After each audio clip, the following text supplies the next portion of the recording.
and welcome to This Car Pod. I'm Kennan. I'm Filippo. I'm Doug. Ryan Lopez is off camera. Let's start with the news. Yes, Bugatti is the big news story of the week.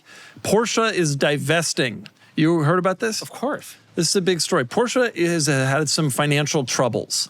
They used to make a lot of money. Now they make very little money. Yeah. They decided to sell their stake in Bugatti to private equity. Yep. You don't have any thoughts on this? I mean, they're just for context on them as a whole. Operating profits in Q1 were down 22% year over year. Like they do maybe need some cash. Porsche needs some cash. Their profits fell something like 90% between 24 and 25. Yeah. They only made $479 million last year. That's all they made. It's a tough life. It's tough. To be fair, their expenses must be unbelievable. Revenue was like this, and expenses were like this. You've seen the factory. Like, yeah. You know, oh, they got a lot of German fellows in overalls. They got that bridge. Yep. That's expensive to maintain. Heating in winter, hard. They sold their stake in Bugatti and Rimac, which is like the same. I've never really understood it. A few years ago, there was a joint venture of Bugatti and Rimac. I've never really understood it, and now I don't have to. It's all sold. But you still have to understand the joint venture. I don't JV, have to do that. So is Porsche and is Volkswagen completely out of Bugatti now? I remember there being a weird situation where, Volkswagen is fully out of everything Bugatti Remade. Wow. That's a big deal. That is a big deal because Volkswagen is what resurrected Bugatti in essence, gave us the Veyron and started the whole thing. Is that true, Filippo? No more Volkswagen and Bugatti. So, what's going to happen? I don't know, but HOF Capital, Hoff Capital, very proud of Bugatti. It's like up there in their list of portfolio companies now. Oh, God. They own a 45% stake. The Rimac Group owns a 55% stake, obviously. I suspect nothing will happen. This is it. So the Volkswagen lineup went, this is sad because the Volkswagen lineup went from the very lowest tier company, Skoda, all the way up. Huh? Seat. No, I said what I said. All the way up to Bugatti at the very, very top, right? Yeah, that is a They had Lamborghini. Oh, you could go. Lamborghini, Bentley, there was this whole gamut. And wait, they have Opel, right? No, Stellantis has Opel. Oh, right, okay. Because that would have been the... Yeah. Seat still exists. Nope. Nope. And now there's Bugatti's gone. Lamborghini is our pinnacle brand. Well, to be clear, Bugatti's still around. Yeah, but let me tell you something. You know what happens when private equity owns a car company? It's not Volkswagen. The thing that made Volkswagen special with Bugatti, at least when I was a boy, was that Volkswagen had this fellow named Ferdinand, like the bull. And he was in there at the Bugatti, and he just decided that he would spend whatever it took to create this absolute iconic world-class ultra car that was the fastest thing anybody had ever imagined. And private equity has the exact opposite opinions. Do you know what I mean? Yeah. Like they lost money. I mean, Volkswagen straight lost a ton of money on Bugatti. Yeah. Yep. Initially. Presumably, they've made money since then. I think it helps to amortize costs. So what? Now it's all over. Plus, they can't share. I mean, remember, the Veyron had a Passat key fob. They may very well still have some parts sharing. Like you can do that even if you're not co-owned. I know, but we're all sad about it. I don't have any emotion whatsoever about it. I'm shocked at that. You don't have emotion about a nice thing. I'm stunned. Or anything at all. Or anything at all. Bugatti in your mind isn't a special thing. Like when I think of the car world, I think of Bugatti as sort of the pinnacle brand. And the cool thing about Bugatti, the cool thing about Koenigsegg was that you could meet the guy. The cool thing about Bugatti was that it was developed by a real company. But if we're honest. I feel like in 2021, when the joint venture with Rimac was created and like ownership went to Porsche for a portion of it, and then the Rimac Group for the rest. That already changed the fundamental dynamics. But Porsche is Volkswagen. Volkswagen is Porsche. They have been ever since they were making cars for that fella back in the 40s. My view on this remains... Hey, what fella? You remember him. You know, the more I hear about that guy, the more I don't like him. The point remains, Volkswagen is out. Yeah. They did say when they started the joint venture, like we're combining the like new technological aspects of Rimac, which was doing a lot of EVs at the time, with the like expertise that we as the Porsche brand and Volkswagen have in building cars. Don't you just trust Bugatti less now? Any desire I had to have a Veyron, which was actually some actual desire, definitely have kicked it around. I have less desire today. Yeah, there will. Yeah, without any support for those cars. I mean, They still exist. They're still maybe French, maybe Italian, maybe yeah, but Croatian. like, We don't know. Volkswagen German. had the We money. never understood. Volkswagen had the money to spend to keep stuff around for the Veyron. That's not gonna. I don't see that happening going forward. Still $1 billion brand. That's a guess for what Bugatti. I mean, yes, Rimac but it Group, will eventually is. be a car that was made, 30, 40 years ago. At some point, are we really going to continue to support this thing? Volkswagen might have said yes to keep the brand They equity were up. only Yeah. They briefly won't. Italian. Right. And it was a Very completely different But you operating. hear Bugatti. But you the assume. factory was beautiful. No, that's a common misconception. I know. Anybody I knows briefly history. But I'm you aware. They're French. They this guy they in still, though? this guy in Italy. His name was Romano Artioli. He bought Bugatti for a brief period and moved the whole thing to Italy. Smart. And then it all went belly up, and then Volkswagen bought the remnants And great- from him and brought it all back to and what they great- consider to be France. Do you In great understand that? Italian tradition, it completely failed. And the it's a- factory and was then the- beautiful. But And it's still there. what is Romano Artioli's legacy? The Lotus Elise, the name for the Lotus Elise. His granddaughter. He That's right. owned Lotus Yeah. and named the Lotus Elise after his granddaughter. Regardless, it is now Bugatti EV no went longer Yeah. part of it. But they have some private equity money, and that's going to work. Everything's going to go great. Can't wait for the tourbillon. Move on to the next news story. Oh, Chinese cars. My God. Chinese cars have been absolutely blowing up. I go to the Wall Street To be Journal clear, not literally. front page of the Wall Probably. Street Journal there. And no, they're not blowing up. My God, quite the opposite. They're very nice. The party will be happy with us, Kennan. That's right. I go to the front page of the Yeah. Wall Street Journal, and there's an article about Chinese cars, and I click on the article, which I was interviewed for apparently on background. Turns out. No, it was fine. I love You could've given better quotes. It was all good. Yeah, I know. I don't have much interesting to say. However, I click on the article, go through the article, and I've discovered something interesting. Some of the Democrats, those are the people in the Yeah. in the Congress, have introduced the most ridiculous bill where they want to ban Chinese cars not only from the U.S., where they're essentially already banned for a variety of reasons from being built or made or sold, but from even entering the United States. It is a wild. By the way, Bernie Moreno, who owns a lot of car dealerships in Ohio, if memory serves. Yes. He also is in support of this. He's part of it too. Big surprise. Yeah. But like Jamie Raskin, who's like one of your lib heroes, is part of it. And they, even entering. So here's what they're gonna do if the libs get their way. Here's what they're gonna do. Okay, you're coming over. You're a tourist from Mexico. Which, by the way, here in San Diego, I see a Mexican car. It's the most frequent license plate I see aside from California. Right? Do you agree? I mean, certainly. there are hundreds and hundreds I see every 100% single true. day. Yep. And a good portion of them are Chinese cars. Because they have a compelling product that's sold in Mexico. Yeah. You come up to the border. Okay, you're in a Kia Rio. You're good. You can go over. Oh, you're in a car. Let's check the VIN. It starts with L. I'm so sorry. You can't come over. You're just a tourist driving a car. You're not allowed to bring it into America for a day to go to SeaWorld. Yeah. These people are so stupid. I want to give a little bit of context because it's vaguely important. So right not. now, right now, Chinese cars, if they are broadly not allowed in the U.S. and face very steep tariffs if they do come. And the Trump administration has basically said, on top of those tariffs, we won't allow some manufacturers. Yeah. Generally, I'm oversimplifying a little bit.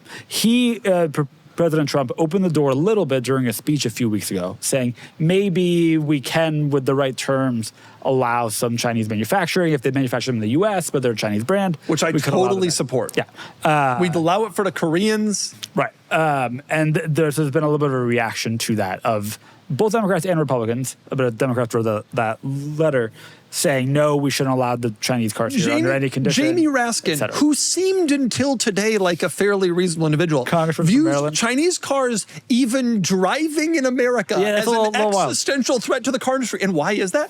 It's because someone might see them and say, damn, that's a pretty good car.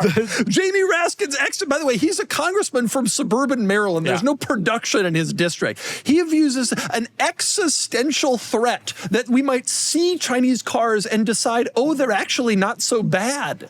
Yeah, which, by the way, is the premise of that Wall Street Journal article. Embarrassing. In the border towns, they name El Paso, but San Diego is true here too. You see those cars, and they are appealing. When I was interviewed for this article, I was on the phone while I was driving, Sean's G-Wagon, actually. And I told at the end of the interview, I told Ryan Felton, who wrote the story, I told him I'd seen several Chinese cars while we were talking. Yeah.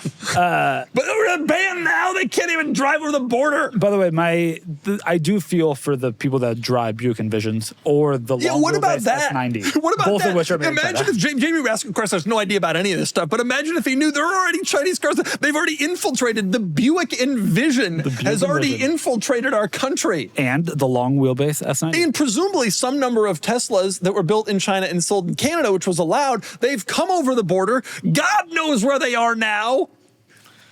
Oh, no. Aren't there even probably other Volvos? There were probably some Only Volvos. the S90 was built there. I think for a little while, Polestar 2s built in China Oh were sold my here. But God! Don't hold me to that. Jamie Raskin, we got to ban the Polestar 2. Don't worry, though. The car buying public has already done that. Can I read a quote from Bob Lutz? Because I sent this to you earlier, but I find it to be one of the best quotes. Okay, I've read all right, all go year. ahead. All right, Bob Lutz. Bob Lutz. Can you describe Bob Lutz?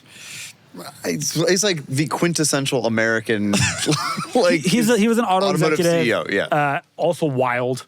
Yeah, Says a lot of insane, things. yeah. He said that he had an epiphany earlier this decade about how Wait, advanced. when is this? Bob Lutz is, I'm looking, it's 94. When is this quote from? 1993. The quote is in preparation for this article. You're I believe kidding. it's a Bob current Lutz is quote. still giving interviews? I believe so. That's what not doing it. that's what it implies.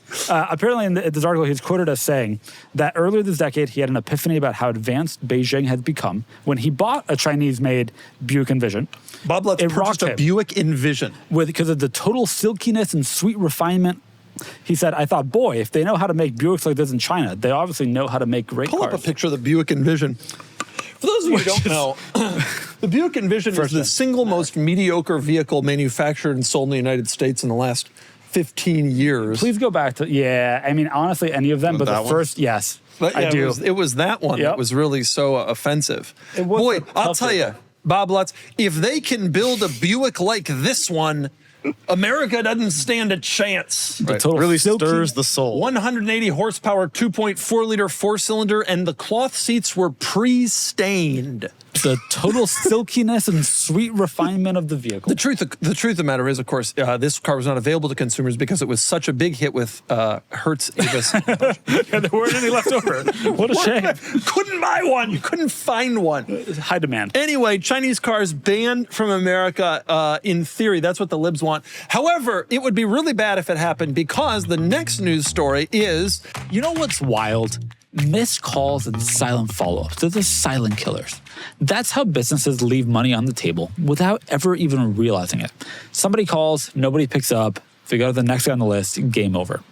That's why today's episode is brought to you by Quo, spelled Q-U-O, the business communication systems built so that you never miss a call.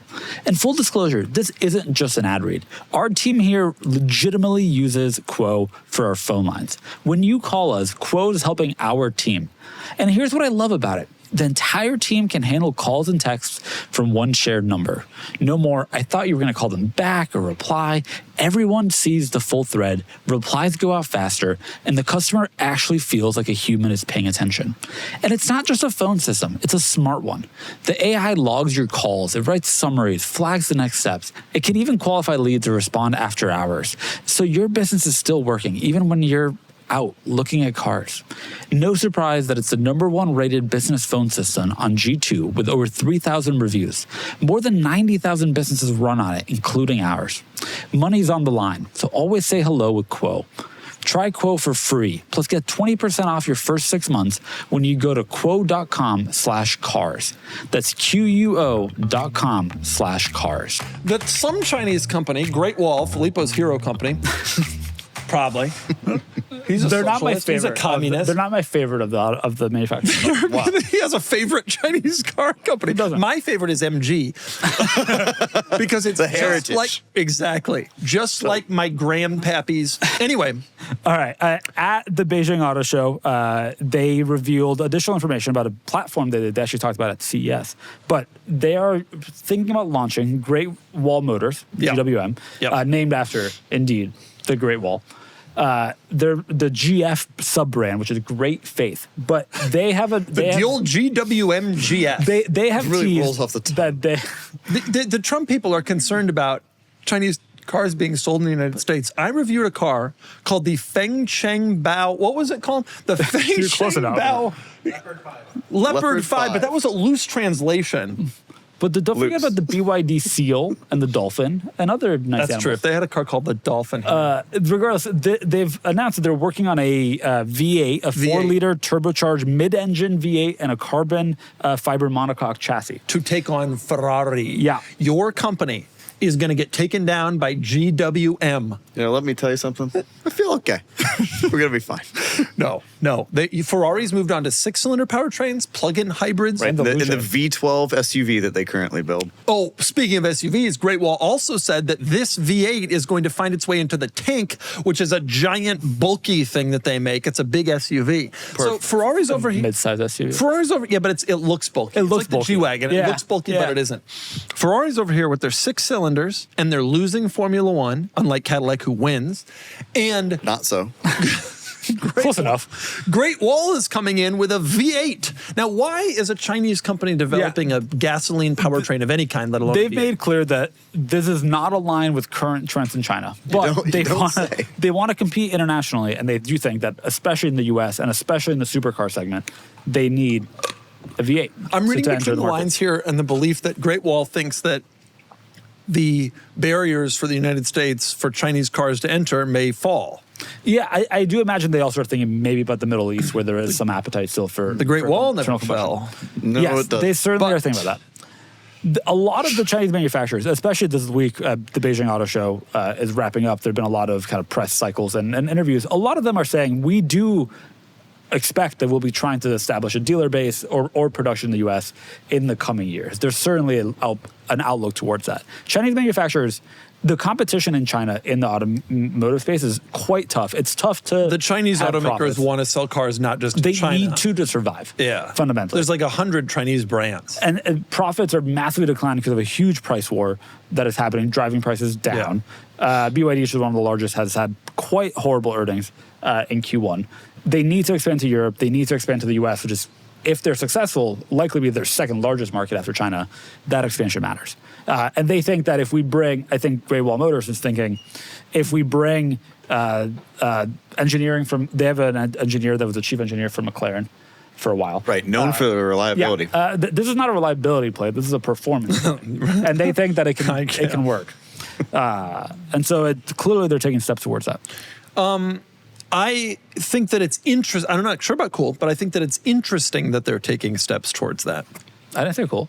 Didn't you just say it's cool that they're taking steps towards that? Clear, I think. Roll the tape back. Roll it Sean. back. I don't remember what I said. I just vamp. I don't know. Regardless, definitely kind of an odd situation, especially considering at the simultaneous with this V8, you have Jamie Raskin trying to ban the thought of Chinese cars in Right. America. So they're named after the Great Wall, and we have a Great Wall We got of a our Great own. Wall. An We got a ideological Great one. Wall. Yeah, it's the We have a Border fence. Patrol at the thing looking at VINs trying to figure out if your car was built in China. Oh, I'm sorry, your Model 3 was built in China. You can't come. Go back and find one Model 3 that was built in Texas. You come right over the border.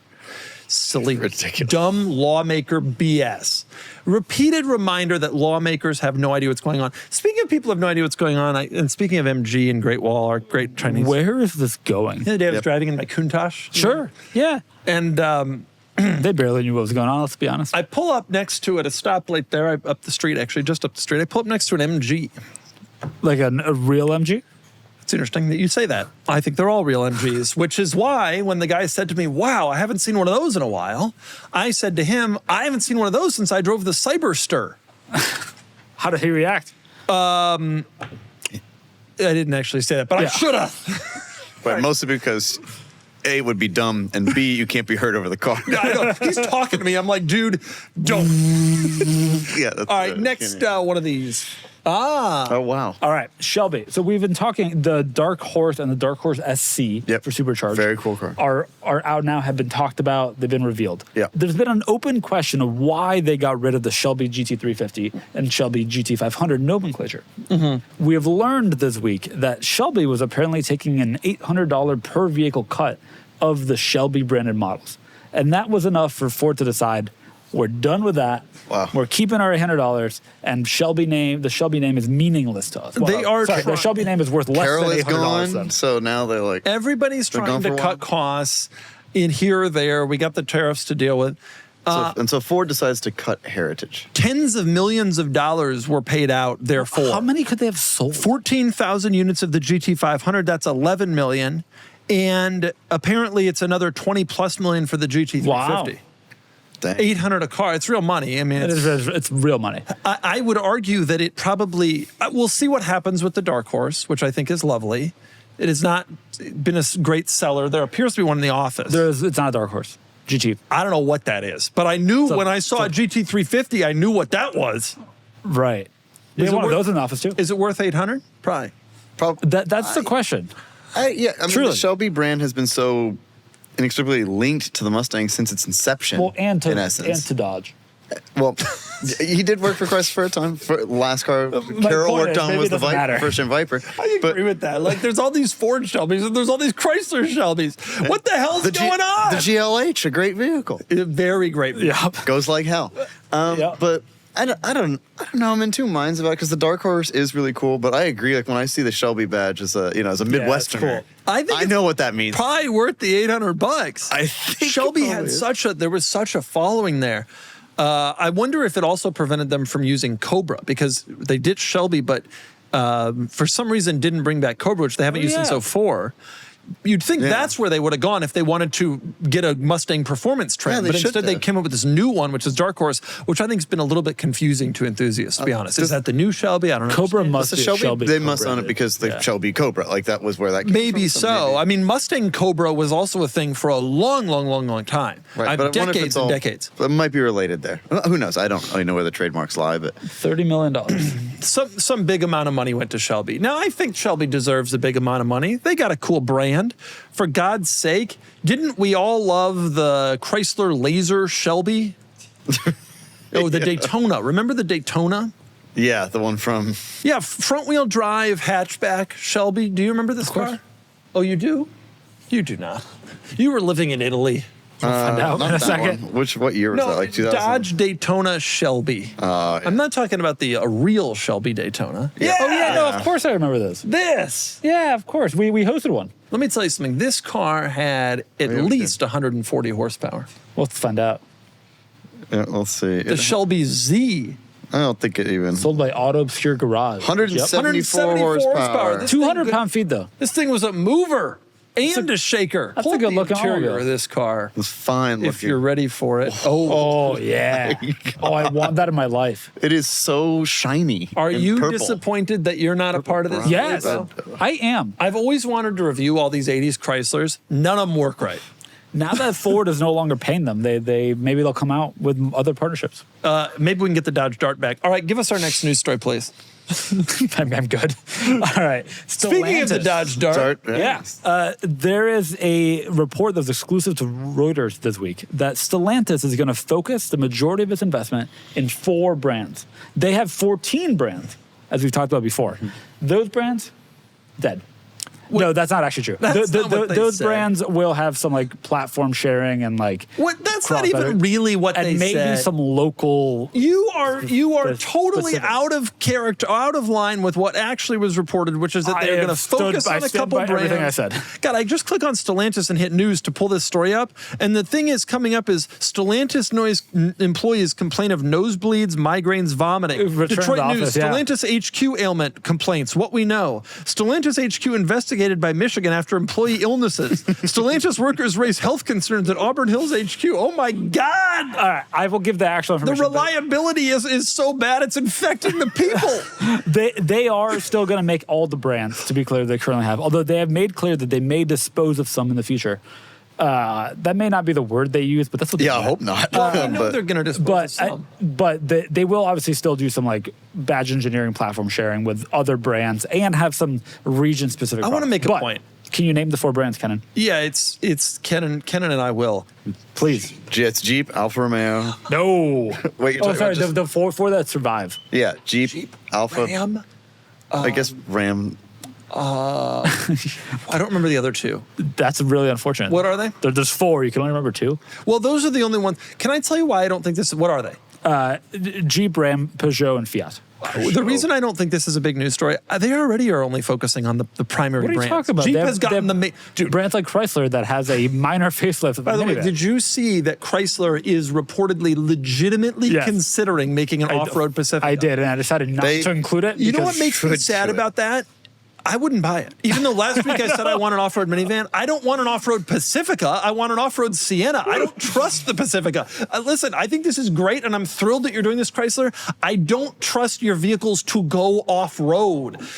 Where I want a Sienna. Give me a lifted Sienna. Give me a lifted Odyssey. Toyota, you listening? Basically, what No. they've said is Probably not. Is Jeep, Ram, Peugeot, and Fiat are going to receive the largest investments in new platforms, new engine, new powertrains, whatever. And the other brands will also share those, will benefit from that technology development, but will have kind of smaller budgets. It is interesting not to call out Dodge as a brand that they're focusing on. They sell one product. Yeah, but until yesterday, they sold one unbelievably popular product, which was the Challenger and Charger. Oh, sure. You're right. I'm sorry. They sell 2 products. I forgot about the Challenger entirely. Or the Charger, or whatever it's called. You get my point, though. Like, it's interesting that there's not a focus on trying to, like, those cars were some of the top sellers for years, and there's not a focus on trying to, like, because if you think about the other Peugeot, Fiat, and then the truck brands, there's not a Dodge Charger in there. I also don't really get, like, Ram will certainly be truck chassis development, etc. Jeep will develop All the SUVs, SUVs. and I imagine there'll be a Durango Yeah. that is shared from that, whatever. Fiat and Peugeot, I don't understand what they're going with for differentiation. I imagine Peugeot will be slightly... Fiat will probably be their low-cost brand because their largest Well, markets you are got- South American markets. You And have, Peugeot will be the European You need brand? Peugeot for Europe, for France Like, specifically. You I need guess- Fiat. You can't get rid of No, Peugeot but either I'm because the sur- French government will lose their I'm just mind. surprised that they're investing in both. I imagine Fiat will have to be their like cheap tertiary market development for cheaper And cars. Jeep, honestly. Fiat Yeah. is the car version and Jeep is the SUV version. You know, Jeep overseas has become very different from Jeep in True. the States. The cars are The not Avenger, even related. for example. What's not, that? Not the Dodge Avenger, the Jeep Avenger. You go to Italy and there's Jeeps and I'm looking at them, I'm It's an like, Italian brand. where have I, yeah, it is. It is now. And it's like, what is this thing? It makes sense. I think it makes sense the 4 brands they're choosing to focus on. I am interested to see what will happen to the other brands, but unlike you who thinks they're going to go away, No, they're not I think they're either. still going to get cars. They will just not be the recipient of the primary focus. Jeep obviously has to be the big one because it's the only one that has real clout. No performance component is somewhat interesting though. Right? There's no Maserati Alpha in that. They'll make That's cars. what I'm saying. Like with no but- Dodge, you're not focusing on Charger Challenger. I don't think Peugeot Fiat creates a car that the Charger Challenger could be. Yeah. So then you're thinking, wait a minute, what isn't that still a priority? Nope. We want our V8s. No, yes, Well, no, always. the V8s are for the Rams. It's the electric. We want our V8s. There's no Charger sold with a V8 There's currently. going to be like tomorrow. I will say Jeep, of the Stellantis brands in the US, Jeep has a 47% market share.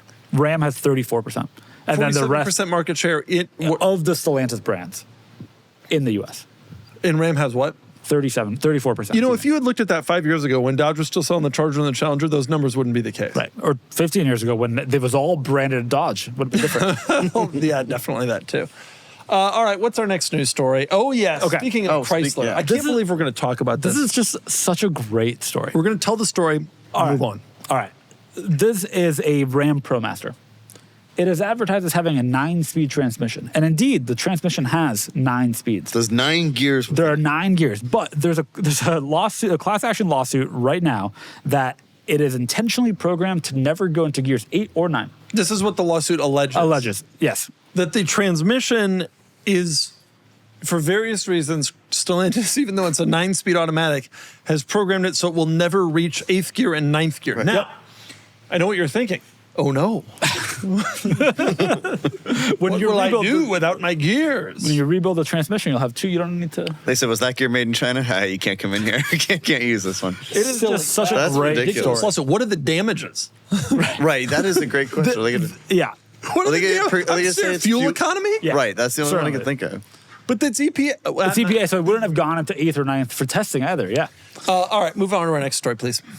Oh, yeah, me and mothers. Folks, this is a massive deal. This is the biggest news story of the week. We are partnering with Mothers. Yeah. Mothers makes the finest detailing products in the world, on the planet. And we are now partnering with Mothers. We've got Mothers stuff over there in the thing, in the podcast set. We are going to have Mothers products integrated. There's going to be all sorts of cool Mothers things that come out of this. Yeah. I want to tell you a story. I went up to their headquarters, which are somewhere north of here. Yep.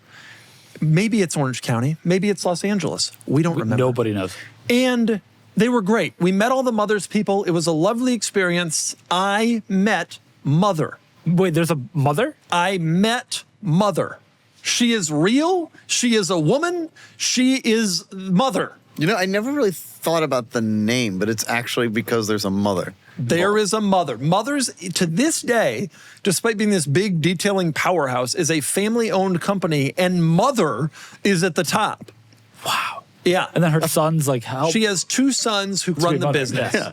And then there's obviously like employees and like an office and all that. They were real car enthusiasts. It was super fun going up there and meeting them. We got to see all their cool cars. At one point, I tried to make my own detail How did spray. that go? Let me tell you something. There's a fellow there at the Mothers, and he sits in the lab all day long. He's got a 100 series, I think. Oh, And he clean, sits- I assume. Yeah. He sits in the lab. Well, I'll tell you a story about that. He sits in the lab all day long, and he makes the things. The concoctions. Yeah, he's like a wizard, kind of. And he wearing a said, lab? Okay. he said that if anybody who enters the parking lot and parks their car, it's considered to be fair game that you might have a product tested on your car. He said to the point where when like plumbers come by, they're like, because those are like the dirtiest cars, they're Yeah. like going out to the plumbers' trucks without necessarily even asking and just kind of spraying and wiping. That's life at delightful. Mothers. Anyway, we have a partnership. There's going to be a lot of cool stuff that comes out of this. A lot of cool stuff. You're going to love it. You, the audience member, Yeah. are going to love it. Can I share And- something we're doing to celebrate? Yeah, what are we doing All to right, celebrate? we are giving away 5 massive prize packs. There's a link in the description below. Each winner is going to get a co-branded bag that says Cars and Bids and Mothers. I have one of these Yeah. bags. Have you seen it? No, because you took it. You ain't getting it. Damn. What if I? Unless you win the giveaway, yes. Which, you know what? Your cars are always so filthy, you really need to enter that. I have a needs- story or go about park this. in their I have parking a lot. story He about this. needs more than just I the know. He product. needs me. I Yes. cleaned my car this weekend because I was going to drive it, and I cleaned it, and we have all the Mothers products, and then it rained, and now there's water spots. Now you And I understand. understand you're paid. I you obviously will understand. clean it again in weeks, and it'll be fine. Good But news, whatever. good news. We got Mother's I know. products I over know. there behind Ryan Lopez. The detailer bag, which is co-branded and really cool, is loaded with the gold ceramic line, a bunch of towels, a $100 gift card to the Cars and Bits merch store, everything you need to get your car auction ready. So there's 5 of these, and you 5 can, of how these. can you win? You go into the link in the description, mothers.com, pages giveaway, to enter. The link will be live when this podcast goes live. This is a big deal. Mothers and Cars and Bids begins, and my formulas will be concocted. Okay, Can you name any single tool on display in this photo? tool? What do you Yeah. mean by tool? The Piece product. of machinery. Well, piece of equipment. Oh, like the lab stuff? Yeah. What do you mean? The microscopes? The Yeah, borescopes? The stethoscopes? The seismometers? All right. Let's move on to the Talk Cars segment. The Talk Cars segment this week is brought to you by Filippo's Water Spots. I want to talk I'm a little about annoyed by them. I want Yep. to talk about a few Yep. things. There's actually 3 really important things I want to talk about. Oh, Okay. Actually, for me, only 2. But maybe we can get Ryan Lopez involved in something else. nah. I want to talk about this. I have decided, I'm announcing on the pod today, Wow, this is official. I've decided that I've peaked with 2-seater cars. The 3 that I have, I can't do any better, and I'm not gonna. I'm gonna keep them for the foreseeable future, and that's it. At 40. I can't afford anything that I like more, and I don't want anything else. I've thought about all of the options. You don't know how many times I've Googled exotic car and then scrolled, hoping that there was something I forgot. So I've moved on to 4-seaters. Yeah. I've got the 3 2-seaters, game over. 4-seaters. So I made a little list of, and now that I have the kids, they like participating in the cars anyway. I'm going to start accumulating 4-seater cars, like I accumulated 2-seater cars. My initial plan was that one car in my garage would have 4 seats, and that would be my family car. That is no longer my plan. I'm just going to start kind of adding them in as I see fit. Oh, they're gonna, because you already actually have 2 4-seaters. Well, we don't count the G-Wagon because it's an insipid driving experice. So you're gonna just keep at it. Like the street in front of your house is gonna just be. No, they're all going to be parked in the office. So Sure. Why not? It's not foolish or anything. here's what I'm looking for. And I am dead serious that I am like ready to start buying these cars whenever they start appearing. Okay? Great. Dead serious. These are the cars on my list. First off, that E55 AMG wagon from 2001, the S210 with a third row. Me and Rami are Post still facelift. looking Yeah. for one. We're going to find that car. That's not even really part of this. That's its whole separate thing. The 4-seaters I'm looking for that will live in the 993's world. My plan was originally, I had the 993 for a year to sell it, get other cars, to have kind of a lineage of 4-seater cars. Now I'm just going to go willy-nilly. I appreciate this approach. Mark Yeah. IV Supra Turbo. It's time. I want a stock Mark IV Super Turbo, Renaissance red, post-facelift ideally. Bring it to me. I want an E30 M3 Sport Evo. I think I have a neighbor with one. I'm going to test drive it on Friday. Can you Yep. describe for me the difference between the E30 M3, the E30 M3 Sport, and the Sport Evo? I don't know the E30 M3 lineup. Filippo, very simple. Yeah. The Sport Evo is the one that the rich guys Fair enough. No, it was a little more dialed in. It was a little more focused. Actually, it was a little more power too. And Actually one of did- the problems with that car was that it was The S14 is a little anemic, but they added lots of stuff to it. Like even the aero is obviously one of the bigger things they messed with. They even put like rubber filler in like hood gaps to make sure that it was perfectly smooth for aero, which is crazy. But it is a special car. They cost an absolute fortune, but okay. he's gonna find out if it's worth it or not. Mark IV Super. I don't even care. I know you just don't. want to start getting these 4-seaters and having the experience because I truly think I've maxed out my 2-seater experience. Well, And so, like, let's go a different direction. this happens. We've seen this happen to lots of I'm not getting rid of the 2-seaters. I just truly think that I can't do any better. And I'm certainly not trying to earn more money to get to a point where I can get a better car. Yeah. So, Ferrari 612. I'm ready. I want a 612. Love Stick swapped or? Yeah. Okay. But I'll do it if I have to. I'd rather have a late OTO. You know the OTO. Yeah, of course. 1-to-1. Filippo Yeah, doesn't know what the. No, I knew that. It's okay. Go back to sleep. Next car. Delta Integrale Evo 2. Yeah. Hell yeah. Mitsubishi Lancer Evo 6. Oh. Left-hand drive. Wow. Only. Great Wow. car. And this one will surprise the audience the most because all these are manuals. But this one's a tip. The Jaguar XE Project 8. Nice. I want something that Harry Metcalf has breathed on. He is my idol. I was gonna say you recently watched a Harry's garage video on this vehicle. And Well, that's not why I put it on the list. I put it on the list and then I watched the video, which made me even more happy that I put it on the list. Harry Metcalf, our Lord, a and Savior. living legend. Yep. I don't know if he was actually responsible for anything to do with this car, but he's got one. He's got a purple one. He was. It's nebulous because it's the Project 8 and the Project. Yeah, whatever. Anyway, His car is cat delete. which does not mean what you think it means. It doesn't mean catalytic converter. For these cars, there's a giant graphic that you could get, the Jaguar side profile, the actual cat on the side of the door, and it runs the length of the car. It's like the most aggressive. Harry's car That's is one of the cat best jokes delete. you've ever made.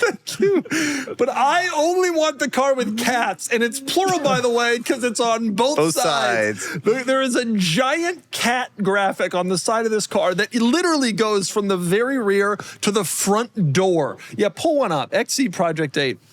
They only made 300. They were going to make 300, although Harry says they actually made less. And look at this cat.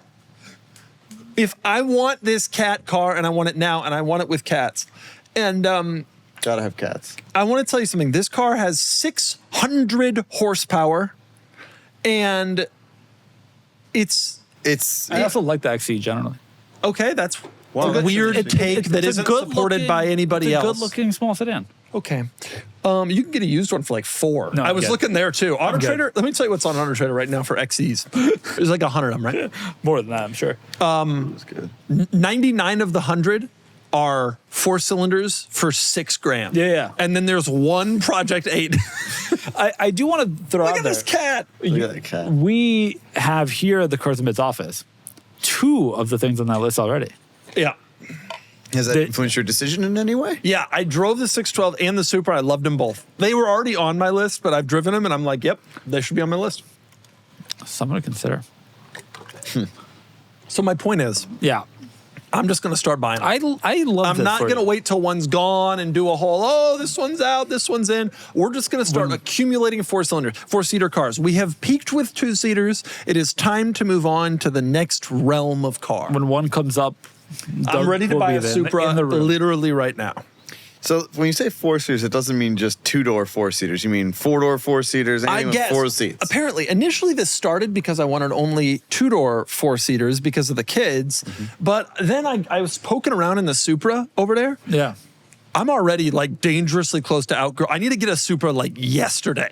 We're like, it's tight back there. And so then it hit me like, maybe I should add some 4-seaters. And that's how we got the Delta Integrale, the Land. These are cars I've always wanted, minus the Project 8, which I didn't want until yesterday. Although Harry, in his video on the Autobahn, hits 200 miles an hour. Yep.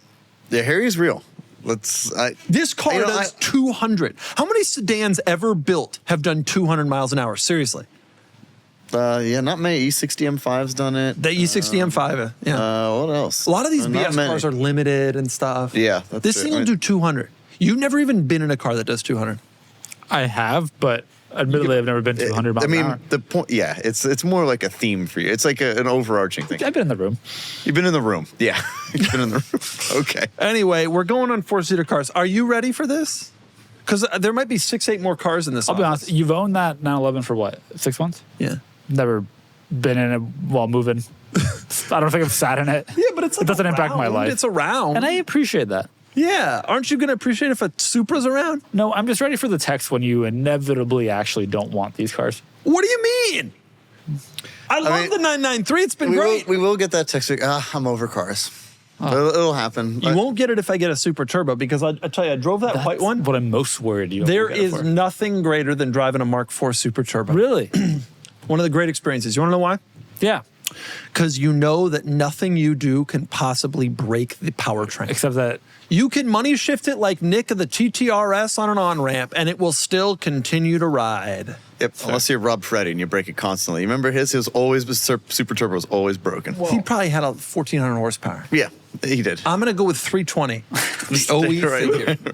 right there at 320. Filippo was shocked to learn that it had more than 276 in my head, horsepower. they all have 276. But what you need to understand is all those cars that were rated at 276 in Japan, when they were sold outside Japan, Yeah.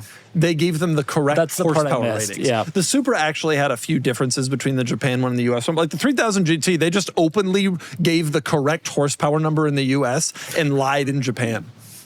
The gentleman's agreement. The other thing I want to talk about is, over the years, the Supra got like different things of the engine to make it faster and it boosts up the torque number. Horsepower stayed at 276. What an odd coincidence. Buying glasses used to be one of the most annoying experiences on the planet. You walk into some store, the styles all look like they were designed in 2004, the lighting's bad, and then they hand you a price tag that makes you wonder if those frames were made out of like recovered Ferrari Formula One carbon fiber. I'm just trying to see. I don't want a spreadsheet to figure out what's happening here. That's why I'm obsessed with Warby Parker. Nothing comes close on quality, price, and selection. Once you buy from them, you realize how much easier they've made the whole thing. Their virtual try-on is a total game changer. You point your camera at your face and you can see the frames and try them on in real time. I've tried other virtual try-on features that feel super janky, but with Warby Parker, it actually works. You can genuinely tell how a pair is going to look and fit before you ever click buy. And the price, prescription glasses start at just $95. You used to have to choose between flimsy and outdated frames or spending half of your paycheck on glasses. With Warby Parker, they just fixed that.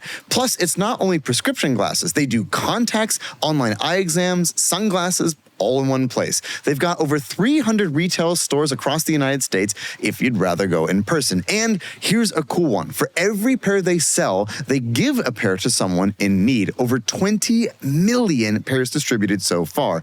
Pretty hard to beat that. Right now, buy one prescription pair and get 20% off any additional prescription pairs at warbyparker.com/cars. That's 20% off additional prescription pairs when you go to warbyparker.com/cars. We went to the concours. We went to the La Jolla Concours d'Elegance. Yes, we did. A sacred event to us. Kennan participated. Kennan cleaned the F out of the Carrera GT. Did you see it? I did. It looked great. And then I saw it here in the office looking great. Mm-hmm. And then some things happened, and then I saw it looking great again. Well, yes, I posted a story on my Instagram. So Saturday night, the night prior, the concours are all held on Sundays. And the night prior, it rained like crazy. The weather was it was unbelievable. The amount of water in La Jolla was just like really insane. Yep. So I naturally, who had spent 6 hours on Friday dialing in the Carrera GT, was very nervous about this. The Carrera GT was in the garage during all that, right. But the next morning, we went, and it was raining. We woke up, and it was pouring when we were leaving to go to the Yes, and I was apoplectic. But we got all of my detailing stuff together. I'm like, well, so be it. And all of his mother's detailing products. So we put all of that, all that stuff. We got it in the car. We got the car. Being in a Carrera GT while it's raining is scary. He was very careful with it. Doug understands that car's reputation, but we got there. It wasn't that bad, actually. I cleaned the car up initially, then it started to rain some more. Then I cleaned a little bit more, then it rained again. And so what I said was, in essence, I cleaned the car 2.5, 3.5 times maybe, but then it did stop raining. The sun came out, and all was beautiful. It was. And you know what? The Carrera GT was a big hit. It was. Because I realized something. All those people who have air-cooleds, who go to concours events, the Carrera GT is like their god. They're like, oh, what about the 959? I got a long hood, and this is what wow. Those people don't care about the 918. It's hyper trash. Yes, so we were in the hypercar class, is what the Carrera GT was. And there was some heavy metal. I didn't submit it for judging, which I now think was a mistake, because looking at the rest of that class, it was like Wyra, Zonda. You know what I mean? Yeah, right. Like Carrera GT was like the concours car of that class. Manual, brown interior. Yes, it was. It was crazy that we were between a Bugatti Veyron Super Sport and a Gumpert Apollo. It was a wild lineup of cars. Like I said, park it here next to the Bugatti. Yes, which we were very happy about. But nonetheless, it was a wonderful event. We had a great time. We had a great time. As we always do. Filippo even came temporarily. I was there for some amount of time. Yeah. Yeah, wearing a suit jacket. And Doug was dressed nicely, not wearing a T-shirt. I know. It was surprising. Yeah. It made me put on a suit. I did. I wasn't going to. And then I saw a picture of Doug wearing a dress shirt. And so I put on a suit. What were you going to wear? Hawaiian? Yeah. Hawaiian. Anyway, that was the thing. 4-seater fun cars and concours. Those are my talking points today. You could get a vintage Ferrari for 2+2 and then take that to a concours. Should I put one of those I literally did a dive into every 4-seat vintage Ferrari, and I came to the conclusion they're all ugly. And that includes the 612, by the way, but at least it drives well. I drove that 612. What an unbelievably athletic car. It is just so sporty. Acceleration and steering and handling. It is incredibly athletic, despite the fact that it's as long as a Toyota Highlander, which is not an exaggeration. It is so athletic. It looks longer. So good. And the 612 has benefits from this wonderful powertrain, which was the wrong engine. I remember everybody said that at the time. It's the old engine, and the new engine is that with the 599. Right. Well, from a reliability standpoint, as age has come, the 612 actually is like the car. Yeah. That is like the most reliable Ferrari from that era. It is. The 575 drivetrain, which it has, is very stout. You still have to do a belt service on it, which you don't with the 599's engine. But and the fact you can do the conversions, because again, the 575 came with a 6-speed, as did the 612. It's a really appealing car that's gotten a lot of flack for the way it looks. But I think in a dark color with the challenge wheels. Yep.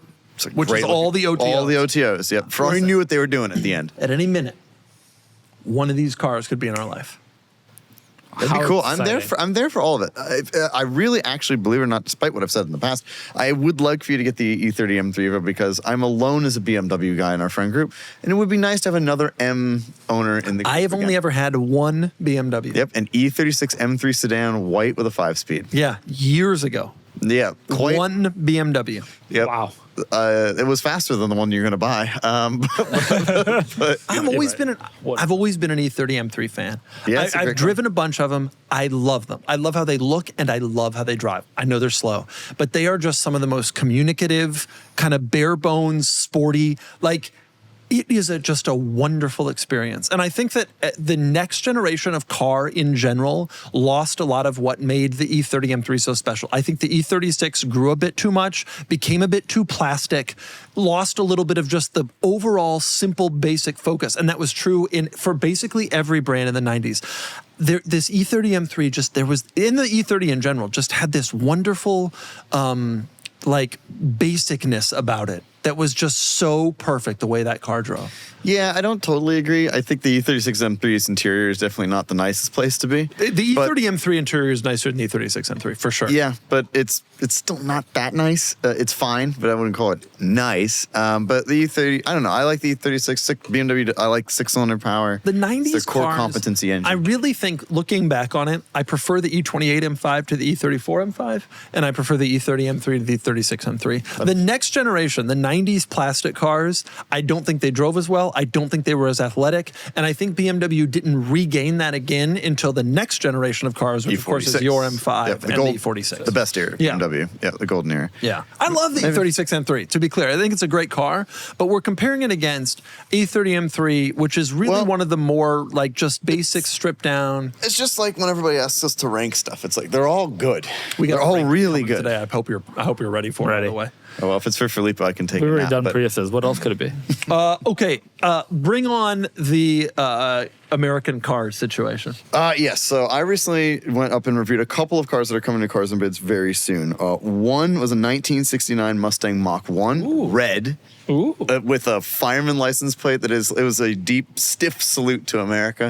It was very cool. It's for those of you into those cars, it was a 428 Cobra Jet car with the intake on the hood, so it had the shaker hood and all that. And a 4-speed. It's like the one you want. More manly was that car than Filippo, if you had to rank them? That my car. Not even the same. No.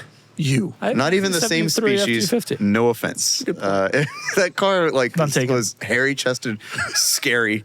It's like the steering is kind of not I particularly view great. myself as scary too. Easiest car I've ever done a burnout in. It was like I just breathed on the throttle, and it's like everything you aren't. It really is antithetical to you as your spirit. Yeah. It's not the same. But it was so efficient. cool looking sound. No, it is not efficient because it's a 7-liter V8 in essence, the 428. But I loved the way it looked. I thought it was really cool. But of course, not particularly precise to drive. The car. Everybody talks about American cars. So I can't believe these giant engines and they're all floated. It's like, well, you drive a modern one, they're all pretty good. You drive one from the late 60s and you're reminded at how all over the place that car was. You can, if you go back with American cars at all, you get where they got the reputation. If you're to drive American car today, you don't understand why people say American cars don't handle as well as European cars. You drive a new Mustang, GT350, they're great. Whatever They're awesome. that is, and you're like, this is pretty good. But you start going back even a little bit, and then if you go back a lot bit, you go back to the beginning it's like, right, and they sold a gazillion of them at the time. I'm like, oh my God, people bought this. But only to Americans. But only to Americans. And it is cool as hell. No question. To look at and to listen to, it is really... It's coming up on the site? It's coming up on the site video's soon. coming It's up? also going to be at the Velocity Invitational. That one with a bunch of other cars that we've selected will be there on May 29th through the 31st. Really exciting. It's at our first in-person auction event. You can still bid like you would normally on the Cars and Bids app through the platform, but the cars are going to close there on the 30th, and it's really cool. It's going to go live on the 12th. You can take a look Velocity, this is going to be great. So...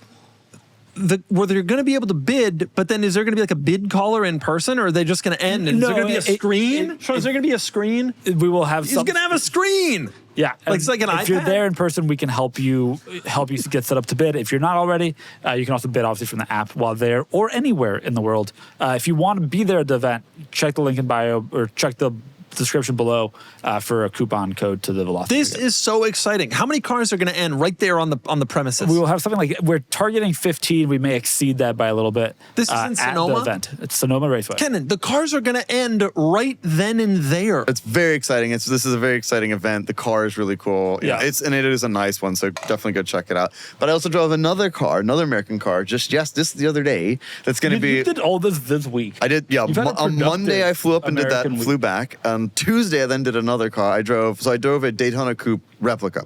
Now, when I say replica, Shelby Daytona Coupe replica. Not the one. Not the Not 80s the one. one, No, this not is the the Dodge one. Shelby. No, this is the one. Everybody's seen Ford versus Ferrari. Everybody likes to focus on the Ford GT. This was the first American car to go out and actually kick ass at Le Mans, and it won the 1965 Constructors Championship. Like, huge deal. This upset the tables with Ferrari. But this replica, when I say replica, it is there's a spectrum to that word, right? And I say this at the beginning of the video. When you say replica, a lot of people picture these badly cobbled together Fieros that look like vaguely like Ferraris from a distance if you've had a couple to drink. This car is on the other end of that spectrum where it is built beautifully. It has billet control arms, a hand-welded tubular chassis, a built 331 V8 with electronic ITBs. I mean, it is a serious car. And looking at it and talking about it, I tell the story of the Daytona Coupe, the original, and why they're so iconic, because it's a great story of like American ingenuity and coloring, and I love that story. But also then I talk about this car and then I get to drive it at the end. And initially I was a little scared of this because it is a race car. It is stripped out. Getting in is really hard. You got to climb over a roll cage. The seats are very narrow. It's really tight. I get in the car, instantly comfortable with it. I could not get over how well dialed in it was. And that thing was so damn loud. And I was like, you watched in the video, I am like so happy and so just like, at one point, it's rare that I do this because I talk a lot. I stopped talking and just like went for it, and just so you could hear the engine and get the experience. And at one point, the car was vibrating so violently, it actually knocked out the camera for a second, and then it came back and was like totally out of focus. But that's how visceral and alive this thing was. And the way I phrased it is the spirit of the original is really alive in this car. Does it and make it was you very want satisfying. a car from this era? Yeah. I have become, my eyes, thanks to the Countach largely, have been open to these older cars and the experience they offer, because you can't be doing or thinking about anything else. Like you can't focus on Are we ready to go down this path? You know, should I add the Espada to my list of four-seater You should. car? The Espada's on my list. I'm going to take that one. Are you going to get a Viper, or are you going to go get something from the 60s? No, I still think I need to do a Viper because despite being made in the 90s, that thing is from the 60s. It's about as close as you can get. It's short of one of these replicas. Not that one, but like a super form. Yeah, well, so it kind of makes me wonder, because I am going to do this car eventually. I'm taking my time with it, but I was like, I wonder if I'm going to like this thing a lot more than I thought I'm going to. The Viper? The Viper, yeah, because this thing, I got out of this car much like you do with the Countach, and I was like, I'm tired. My ears hurt. I have a headache, and I've never been happier. Yeah. But I don't want to touch it for a while. Right. But like, you don't want to drive that maybe even once a week. But it was just like, I just couldn't get over the experience, how cool it was. Yeah. And it just opened my eyes. These visceral cars. I know, I'm getting more into old cars myself. As the modern cars just become faster and more BS. Yeah, I want point the and shoot experience. BS. It's plenty fast. Like Yeah. It's this car had 444 brake And I horsepower imagine at the it's quite wheels, light. I mean, and it doesn't weigh much. Yeah, you went and drove a Daytona, Ferrari Daytona as well. Yeah, like these are the loved it. experiences. It's time. Maybe we just should start focusing our way into old cars. Let's lean in. Let's lean on into the old stuff. I'm just saying, like, a lot of people write them off. It's like, if you have the ability to experience one of these cars, if you're given the opportunity, you absolutely should do so. It opened my eyes to how special they are. Yeah. That makes sense. I totally agree. I totally agree that the feel, the nature of those old cars is really, really, really special. They're alive in a way that new cars are just not, and can't be either. By the way, both videos coming to the Cars and Bids YouTube channel. Cars and the Bids channel. The cars we sold. The Daytona's coming Daytona's too. not going to be on in Velocity. It's to be determined, but the video will be live on the Cars and the Mach Bids 1 there. will be up there. Next up, I want to move on to the market report. The market report is brought to you by Cars and Bids. That's what this is. Whoa, really? Yes. Yes. You didn't realize we were trying to sell you, but we are. Gotcha. We're not doing this for fun. The first bit of market report, Kennan, can you pull up over there on the website? Can you type into carsandbids.com Elan? So we just sold a Lotus Elan for $23,000. That car is so cool. I don't know if it's high or low. This is a market report. I am merely reporting. Back to you, Filippo. Great. Let's talk about Fiesta. $23,000. Here, I'll stay on theme. Let's talk about other cars for $23,000. Go to the Fiesta ST that we just sold. This is a really nice Fiesta ST for $25,000. The sticker on this car, the window sticker that's in here, was $23,000. Yeah. The fact that Ford and no other manufacturer is selling a small hot hatch in the U.S. is what is driving the price of these to stay incredibly stable and above MSRP, despite having 14,000 miles. Yep. There's no downward pressure on these. Yeah. And so these are going to stay. Like, people And you can't want buy them. a newer version And of it. people want it because it's a great experience. You know, I understand why Ford killed their cars. Like, I understand the reasoning, and ultimately it has worked out for them I think, largely from a product perspective. But this era, this and the Focus ST, the Focus RS, like, which also they were has all excellent cars. They are. Like, man, imagine if they kept going down that road. Like, Yeah, no, that the and market I wants agree with you. The market is interested in the car still at what it costs, more or less, because they're great. it was a great car and there's nothing else that you can get. There's nothing else like it. If you want What a hot else you got? hatch, The GTI? you can get a GTI still, which is around the same money, to be honest, for a base GTI. This is more engaging. Right, Yeah. and it's smaller and it feels more raw, I think, and it's. I get it. only. Better steer. But it's notable. The other auction I want to talk about really quickly, if you type in Dirtfish, we are doing a bunch of charity auctions alongside the folks at Dirtfish. We have an incredible selection of auctions that the Dirtfish team have curated. They're a great kind of driving school up in Pacific Northwest, including a Leah Block signed her race suit, a bunch of racetrack experiences, and a bunch of other really cool experiences. These are all for charity. 100% of the proceeds go to Dirtfish Women in Motorsports program. Go check them out. Private group tour of the Singer headquarters. I know, it's pretty cool. If you're at the Singer, Spike Ferriston, this is your chance. Don't you think? That's so true. That's so true. For up to 65 guests. it's already up to $7,000. Well, Yeah, that's kind of a cool thing. But yeah, please legitimately do check these out. They're all for a good cause, and they're kind of fun. Okay, that's cool. I want to move on to questions. Yes. Questions. The questions, of course, are brought to you by Kennan Z39 M5, the greatest car ever manufactured. That's correct. That specific one. You can ask your questions for next week's pod. You go to carsandbids.com, you click on the community tab, and then the podcast questions section. And last week you said that the people the questions weren't The very questions good. weren't great last week. This week they were voluminous. Yeah, there were a you lot of them. They were also pretty good. We could do better. Give us your questions. Please give us your questions. We want good questions. Good questions. Starting with from Oink Oink Doink. Ooh. Do you guys think that the Miata should go the way of the C8 Corvette and go mid-engine? You know, Oh, that's interesting. it's kind of a ridiculous question on its face, the idea of the Miata, a cheap car, being mid-engine. But there was a time when I was a child and when Filippo had not yet existed, that there were actually a lot of cheap mid-engine cars. Toyota made the MR2. Yep. Pontiac had the Fiero. It wasn't like out of the realm for this to happen. There were like mid-engine sports cars. It was like a thing. The Honda Beat, for God's sake, was like 4 inches long. And that's all gone. Obviously, if the Miata wanted to be its most capable, it would be cool to have a mid-engine cheap car again. Yeah. I don't think anybody's doing it or Of course, planning on it. yeah. It's interesting because, the Miata's focus was being like, their design brief was the Lotus Elan, the original one, not the one we just sold, which was a classic British roadster, engine up front, rear-wheel drive, super lightweight, very high revving. Like that was kind of the focus. But it is interesting, the idea of a mid-engine Miata. I'm not sure if the Miata specifically should go mid-engine. It's not really what it was thinking it's not of. its lineage. That's not its point. It's never been. But that wasn't the Corvettes either. Well, Like, the Corvettes was always to be the most kind of advanced supercar fighting car for less. I do think that it would be cool if there was some movement. I honestly, I wish the MR2 would come back. I agree. I think the SW20 MR2 is one of the coolest damn cars ever to exist, and I just wish it would come back. I really do. I actually think the GT86 program, it should have been a mid-engine two-seater sports car. They're going to be like, it is mid-engine, it's a front mid-engine. Yeah, rear mid-engine. True. Next question from Colin Dow 27. Dear Doug, does being Cars and Bids mean you would never buy from a competitor? If the perfect Supra or 911 GT2 came up for sale and bring the trailer, would you buy it? I'm not buying any 911 GT2s, Colin Dowd. I just said I'm off two-seaters. Well, he's not listening. Not listening. He's unbelievable. Incredible. No, remember I said a couple of weeks on this podcast, I will not buy any more Porsches.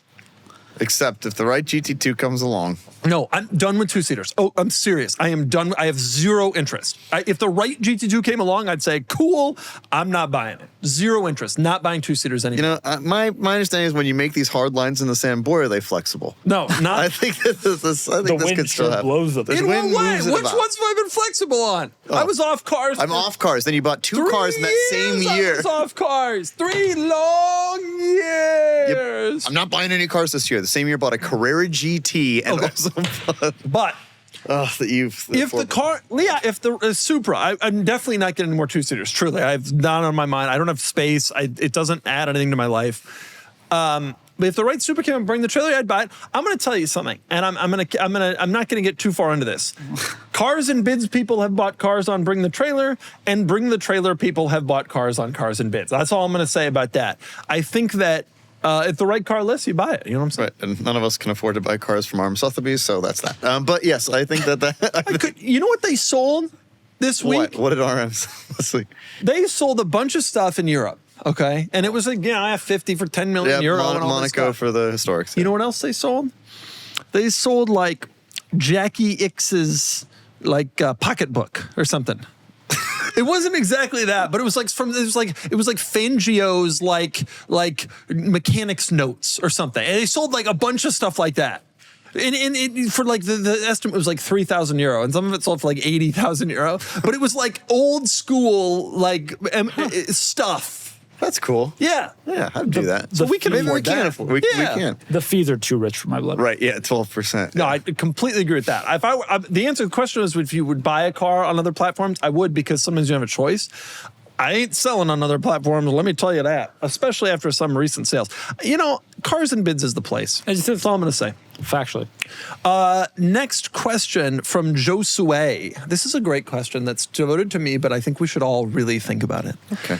Dear Doug, if you were to purchase a vehicle today to recreate what you did for your channel with the Ferrari 360, what would you choose? So the question, that car like blew up the YouTube channel, got a lot of attention, started things off. Yeah, it's important to contextualize. What would you do if you were trying to do that today with a car? I think you couldn't have a 360. It's like not interesting. No. I mean, I don't even know a lot of the supercars. Like a lot of people found out that they don't really garner that much attention. I mean, Tyler Hoover talked about this when he bought the Veyron.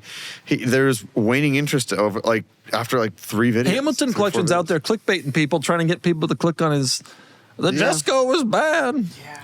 What would you do? Like what? And assume you can't have that you don't have that kind of money to spend. Like, what would you actually do? Well, I mean, I kind of did. Granted, I didn't have that long. The SL65, I was shocked at how much attention that got. There are a lot of interesting cars, I think. If you buy something that is notoriously unreliable It's and you live gotta with be bell curvy enough. Like an SL65 is a little bit too obscure to like. I think the reason the Ferrari resonated it was like a Ferrari. A Ferrari, yeah.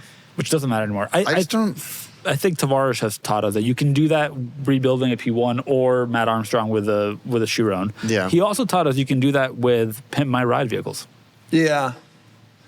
So like something that like resonates with people. Do you think the Pimp My Ride car gets more than 2 big videos? Oh, of course. Like that Ferrari, I rode that thing's trajectory. Non-challenge grill for a whole year. Bulbous non-challenge. And nothing quite replicated that, even in your own. That's true. I mean, I don't know. It's just such a different landscape now. It's like it's hard to imagine because you were just wow. This guy has a. That's how I found you. Was wow. This guy has a Ferrari. He's doing stuff with it. I think a car is enough. I don't think there's like a single car anymore. I think like a story and like a build can still kind of work for the right car. If you know, right when I reviewed that low-res car? Yeah. Oh, yeah. If you took that to the McDonald's drive-thru. Yeah, that would still work. That'd still work. That would go viral. Unfortunately, you can't. Like conceptually. You could get some great content out of driving a low-res car through the McDonald's drive-thru. But you reviewed that ferret tank or whatever. Yeah. Yep. How did that do? I think it did well, but that was back when all the videos blew up. I don't know the answer, but I would it would have to be something so absolutely ridiculous that it like also did well with shorts and did well. Shorts is the key. I'll tell you what, get an Aspar Owl. Yeah, there you go. Drive around All on it that. takes is a few million. That's the problem. It also has to be a car you can buy for about what the 360 costs. Yeah. You know, because if I had $1 zillion, could I think of something? Yeah, I would make an iceberg car. And what it would be is. Would it melt? Well, you would click on it to find out, wouldn't you? That's one video.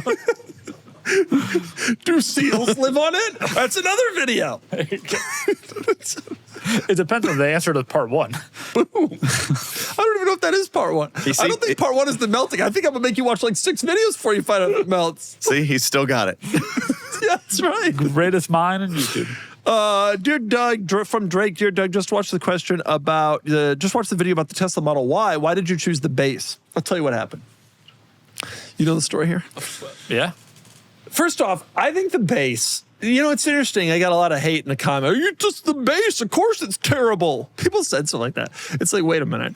Your brand, who you kind of weirdly, awkwardly shill for on Twitter, produces this car. Yep. It's a car they make. Yeah. Like, what do you mean, of course it's terrible? This is a vehicle that is manufactured by the company. Yep. If they're not proud of it, if they think it's terrible, why is it on sale? I think a big story of the Model Y is the value prop. I think that's honestly the primary story of that car. I think it does a lot of stuff well, but I think the value proposition is the thing that it does the best. And the base car has the best value prop. And people in the comments, no one outright said this, but it was sort of implied. You should review the good one, but talk about how cheap the base is. We don't do ads here, folks. That's how they did newspaper ads back in the 90s. Come on in, we can lease it for $99, and then you show up and there's like one car on the lot. This is a car they make. They sell it. What am I supposed to do? We reviewed it. We got it on Turo. Yep. We reviewed it. It was kind of mediocre, to be honest. But it's a product they manufacture. Like, you can't blame me for it being bad. Call Elon. It is funny. When I started reviewing electric cars, you reviewed an EV, you were a lib. People would get in the comments like, you are a Democrat, you're so pro EV, I can't believe you're doing this. This is horrible. Well, man, real cars have gas engines. Like, I would get so much hate about being a liberal. And now you review. And if you don't say good things about a Tesla, now you're a liberal. Yep. Wild. You gotta say good things about the electric car. The world's a wild place. It is amazing how quickly things change. Jesus. I wanted to ask one last question here, which is kind of an interesting one. I don't know if you know this. Ryan5 Ever asks, I know you don't do politics, wink, but do you know that Mallory McMorrow, a United States Senate candidate in Michigan, won a design competition to design what would become the 2018 Mazda 3? Do you know, have you been following Mallory? I know that her husband is Ray Wirt, who is Mallory's in the car world husband, somehow. Ray Wirt, founded Jalopnik. There we go. And was the original editor of Jalopnik, along with, what's his name, the crazy guy who moved back to Hungary. The Gawker Media crazy guy. What's his name? I'm just curious where to go. Keep going. You remember the guy? Keep going. Nick Denton. So Nick Denton and Ray Wirt they started Jalopnik, and she became a state senator in Missouri and is now running for U.S. Senate in Missouri and Michigan. And it seems like a possibility that she may actually get elected, which is interesting. The people of Michigan, which includes your family, will not take kindly to Missouri being mistaken here. Dude, I'll be honest with you. I live in Michigan way more. It's interesting, isn't it? It is interesting. She designed. Did you know about this? No, I did not. Did you know she was running for Senate? Yeah.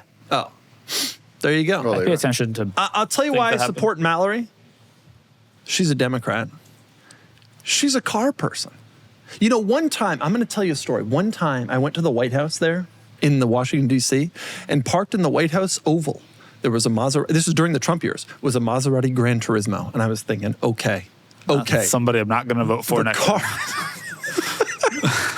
The car world is going to be fine. We have a car person in the White House. One of these people. Who was it? I don't know. Not in the Senate. No, this was in the White House ellipse. Oh, you not did say the that. Capitol, the White House. This was someone who worked in the White House, is driving around in a Gran Turismo. We had an in, Filippo, and now Jamie Raskin is going to ban people from driving here from Vancouver. Oh my God! I was just trying to go to Palm Springs for the winter. They won't let me in. Okay, that's that. So much. It's ridiculous. The stupidest thing ever in my life. It is a tough proposal. Okay, you got anything else? No, best car pod ever. You don't have anything else you want to plug? I do actually have one thing. I got one thing. The Key channel, we're 6 videos in to the Key channel, which Sean is in charge of. And the video this week includes our very own Ryan and Joe spending time in an EarthRoamer, which I'm incredibly jealous of. And please do go watch it. I've seen like a rough cut and it's fantastic. And so I'm excited for that. Best podcast we've ever had. Yep. Thank you all so much for Ryan. watching. Hi, Ryan. Goodbye. Thank you, everyone. Goodbye. Goodbye. Later.